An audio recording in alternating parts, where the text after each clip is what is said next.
So we're here with Jack Antonoff, Bleachers in town for a big show with us, with Kesha, for Not So Silent Night, December 14th at the Wilbur Theater. Thank you for coming back. I love being here. My parents met in BU, got They together. did? Yeah, and I'm here and created me because of Boston. Really? Yeah, well, I mean, essentially. A lot of drugs involved. Were you created in Boston? No, I was created in New Jersey. Okay. But Do you know where? yeah. You know specifically the place. My aunt's bathroom. I've heard the story. The bathroom? Yeah. Wow, they were getting it. Yeah. But they met at BU. I love that. Karson was in the backseat of a car, right? I was in the I was in the back of a VW bus. Oh, like really? A VW van. Were they hippies? And no, they were in the parking lot of a synagogue. They had gone to service. You're Jewish? I'm half a bagel is what they like to call me. Which half? So my father's Jewish, my mother's Catholic. Okay. And so he took Jewish it. and Catholic. Yes. You must be a mess. You must be a total. It is. And when my mother brought home my father, it was, this was like the late 60s.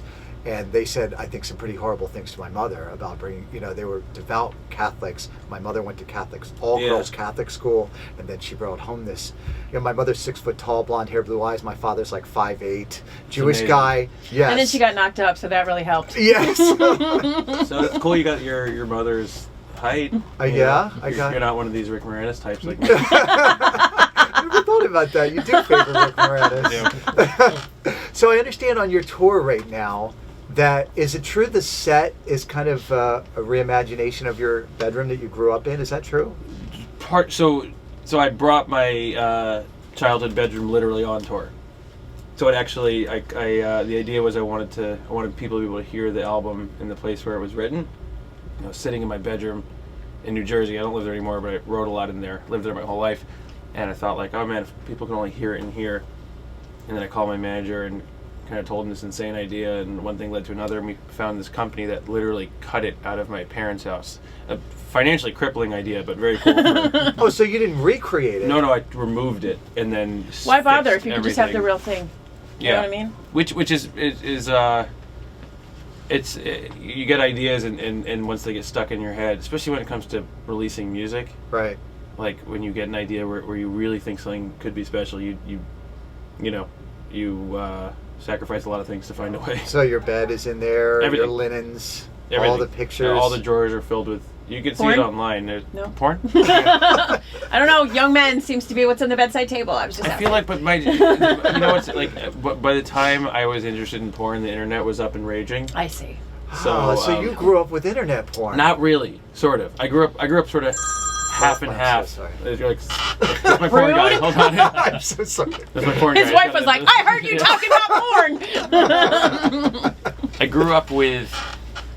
So about the time that I started to care about porn was, do you remember like there'd be like AOL Sure. Yes. messaging, Yeah, instant messaging. and you'd be like, and then people would like send you like JPEGs and GIFs, which in my day the word JPEG or GIF literally meant porn. Right. It didn't mean image. And it took an hour for one to download. For one to download, and it would often be like a poorly doctored picture. Right.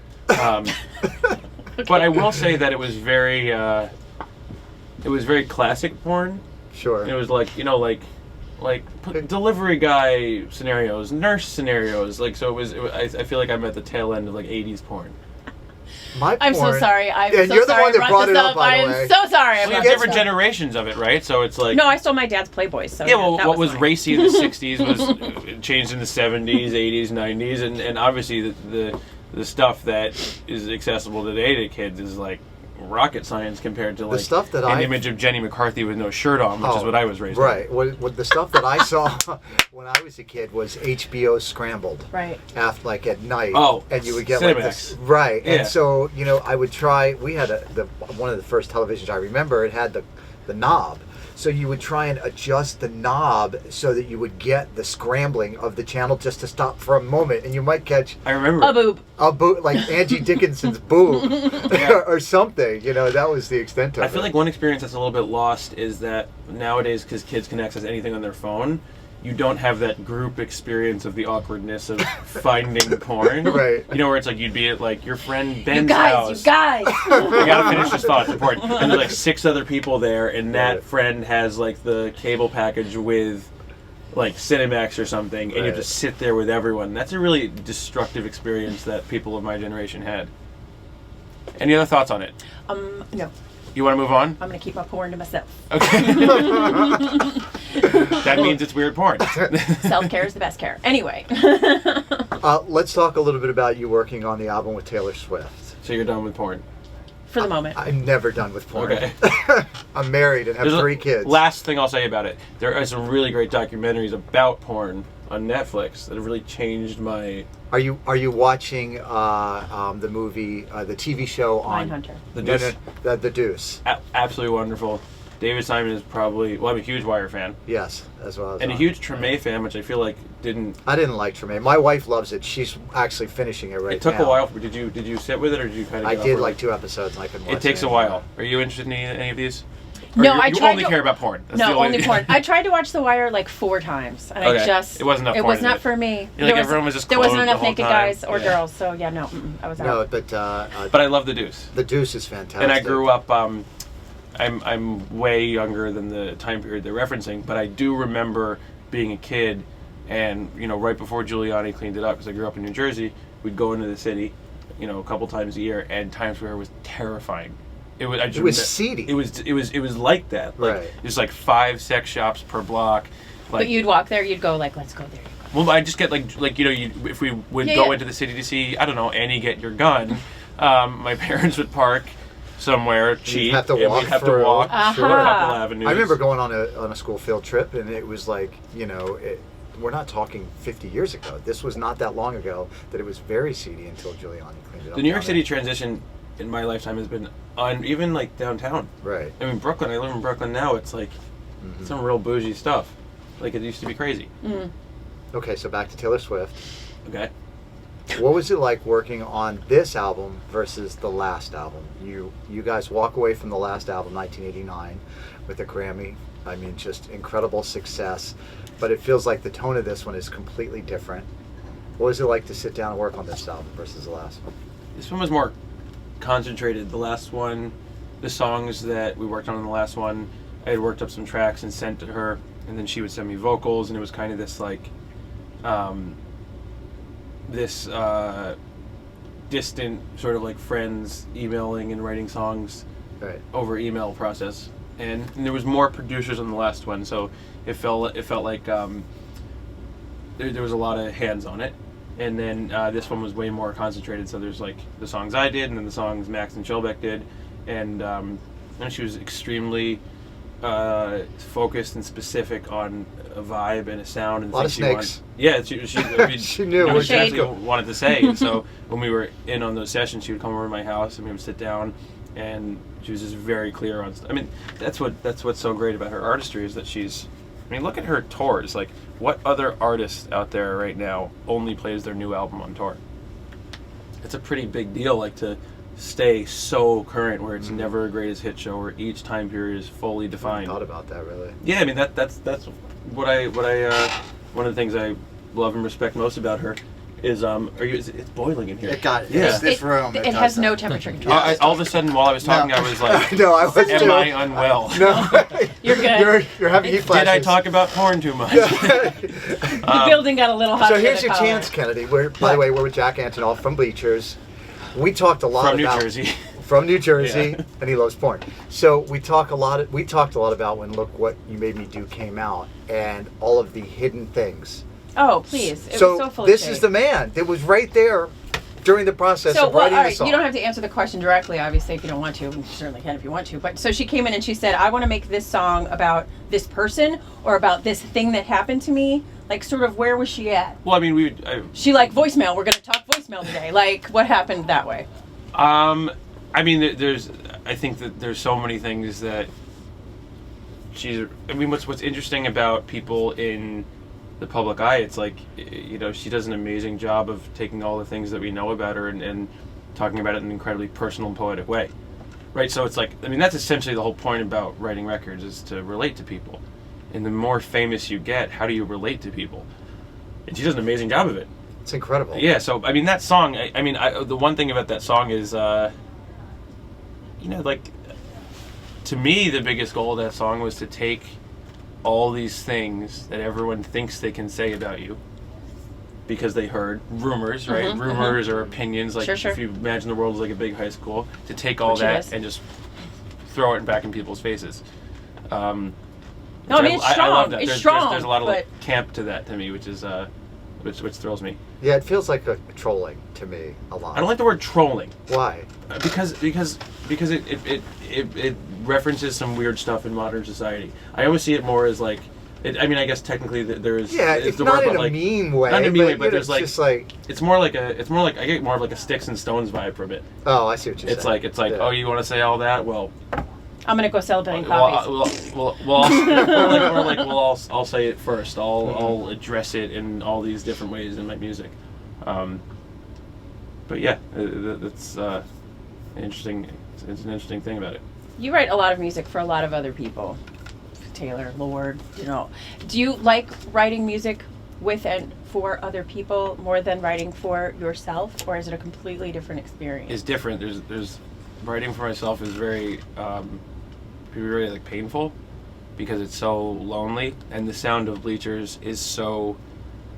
I believe the sound is someone struggling with thoughts. That's what it sounds like. It's what it is. Like I sit in that room alone and I write things down, and I move around, and I play things. Like it is meant to sound like one person sort of going crazy and then trying to take that and make it something that's understandable. Right. To myself as much to other people. I mean, I feel like when I write, I'm as much finding things out about myself as I am trying to tell people things. Sometimes I don't even. Sometimes play a show and I'm like, oh my god, that's what I was talking about. It just pours out sometimes. But when I'm with someone else, it's more of like this group effort of like me and another person. We see something and we're grabbing at it together. They're both incredibly gratifying and totally different.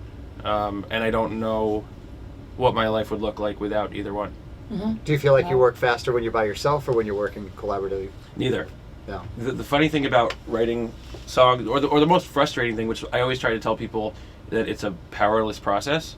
That it is the most like songwriting and producing and creating records is such it's like a servant's bargain, because you hear something, right, and then you just sit there and scramble to make it real. You know, it's not like other professions where you every day goes bigger and bigger and you put more work in and it gets better. Sometimes you put more work in and it gets worse. Sometimes you write something for a year and you reproduce and change it, and then one day when you're making breakfast you hum a melody that makes you just delete everything you did. Oh my gosh. So it's so frustrating. it's like fishing or something. Like it's just you Right. wait for it. I think that's what songwriters do, is they capture things, but they're just waiting, and it can be a really destructive process. Did you want to ask? Did you have a couple of these What things? are Just these? because it's holidays, right? So I just have some quick questions. You guys into the holidays? Quick word association. I hate Christmas, but I love Thanksgiving. You know what? As a Jew, I get to experience only the joys of Christmas. Okay. Because a lot of my friends who celebrate Christmas in a mandatory way have all these stressful feelings about it, but for me it's just all songs and lights and I went to the mall today and foods. there was Christmas music playing, and I love it. I literally left the store. You know why I love Not a Christmas fan. music? Because it is so what I love about pop music, which is that you think it's one thing and it's something else. It is so dark. Every great Christmas song is about. It's essentially like Misery. Example, please. I hope my baby comes home on Christmas. I hope my life gets better. Basically, every Christmas song is, I hope my life is less horrible this Christmas. Well, because it's so stressful. Like, think about it. All I want for Christmas is you. Sounds up, right? Sounds like. Well, It's the because best it has Christmas the song bells ever. and- but the person Yes. doesn't have the Yes, you. right. So it's a desperate Do song. not kill that Mariah Carey song. Is the one and only thing I like about Christmas. Name another Christmas song. I go I all can't. day. Silent Night. Silent. Well, that is a literal, like devastating. Joy to the world. Joy to the World is based on the assumption that there's no joy in the world, so we need joy. Good King Wenceslas. That's not a song. It absolutely Made that is. up. I did not. All right, quick like. For Thanksgiving, stuffing or dressing? Stuffing. Duh. Mashed potato, sweet potato casserole. Damn Damn it, Paul. Damn it, Paul. Obviously mashed potatoes. Thank you. Okay. It's not even a These question. are not even arguable. Homemade cranberry sauce or from the can? From the can. What? Oh, Obviously. absolutely. It's What the are only you way to put it on a talking about? sandwich. That's not Otherwise, even it's mushy. Someone's first Thanksgiving, these are obvious. Oh my gosh. I remember my first Thanksgiving. For movies wise, Christmas Story or It's a Wonderful Life? Neither. You go full Chevy Chase vacation movies. I'm out. Yeah. You go Chevy Chase Christmas movie, the Christmas, National Lampoon's Christmas with Chevy Chase. All One right. where the lights don't work. Yes. And, it's not the one where Anna dies. That's Wally World. You know where they cut the turkey and just dust flies out. Yes, Christmas Yeah. Vacation is Christmas the one you're Vacation. speaking of. Yeah, Yes. which is funny because it's not a vacation. Well, it is for others. Where will you spend Thanksgiving? Will you be on the road? My aunt's house. Yeah. It's very funny. There's, nothing is sacred in the world, but they always give you Thanksgiving and Christmas off. I never get Yom Kippur off or Rosh Hashanah. they Martin give you Luther off King Christmas. Maybe you should work that into your Or the stuff that I actually contract. care You know about. what I'm saying? Like, if I'm honest, like, Thanksgiving doesn't really do it for me. Right. If you were going to pick the days off, Yeah, I'd rather, Christmas like... wouldn't be it. Well, I mean, it's nice because everyone's off, but, Right. like, Right. I'm into Martin Luther King Day. That's cool. Right. I mean, if you have to fast, you should be able to take the day off, is what you're saying. I don't fast. You don't? You know what I do? No. Turn my phone off. Okay. Wanna know why? No. Yes? You said no. No, I'm sorry, somebody walked behind me and threw me off. No, it's fine. Damn it. Back to porn. I take that as anti-Semitism, but that's fine. Oh, that's Second time in my life I've been called racist. Second time? Yes. The first time was against Klingons. Klingons. I'm not a Star Trek person. I got nothing. accused of being an That's- anti-Semite But on that the was air. my racism. On the air? Yeah, And I- we were like, I'm half Jewish. Yeah, and they were like, but it's your father. You can't say that, right? You can't say that. I got a letter, like they turned me into the ACLU All right. or something. For We need to real? wrap this up, Yes, dude. because I told some, I remember that. I told this story that my father, when we went to buy my first car, and he's like, "Now you shut up. I'm going to negotiate this deal." He said, "There's the first price, the second price, and the Jewish price." He said, "Those are the three things." And I just relayed this story of what my father said to me as a child. And oh my gosh, You I going had, nuts? a woman called. Yep. I had to call her and But you're a apologize. Jew. But that it's So one of the few rights you have as a specific type of Yes, person is to be but able when to you talk call smack into about the your boss, people. and Yes. the boss gets all ass hurt about it, then you Yes. have to go say you're sorry. yes. Interesting. Yeah, that's his radio. It was not fun. The letter to the ACLU. I've was- said some wild stuff about the Jews as a Jew. Right. But no one's come after me yet. Maybe this is the turning point. No, Fingers crossed. no, this isn't going to make it to the air. I don't think this will be cut off for the website. Never.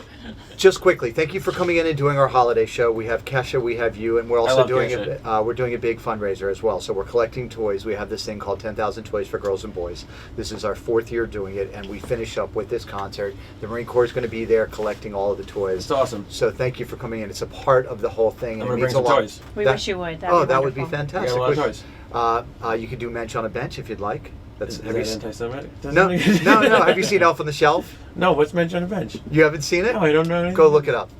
Mensch on a bench? Yes, it's called Mensch on a Bench. Is it going to offend me? No, not at all. It's a great story. Yes, there's Mensch Elf on a Bench? There's Elf on the Shelf and Elf Mensch on on the a Shelf? Bench. I don't know what Elf on the Shelf is either. It's for kids at Christmas. It's to bully them into making sure that they take care that they're good. Seriously, we're getting the wrap up like 12 times. Let's go. Who's wrapping up? No, I don't know. Thank you for coming in. We appreciate it. Thank you. You guys are real Mensches.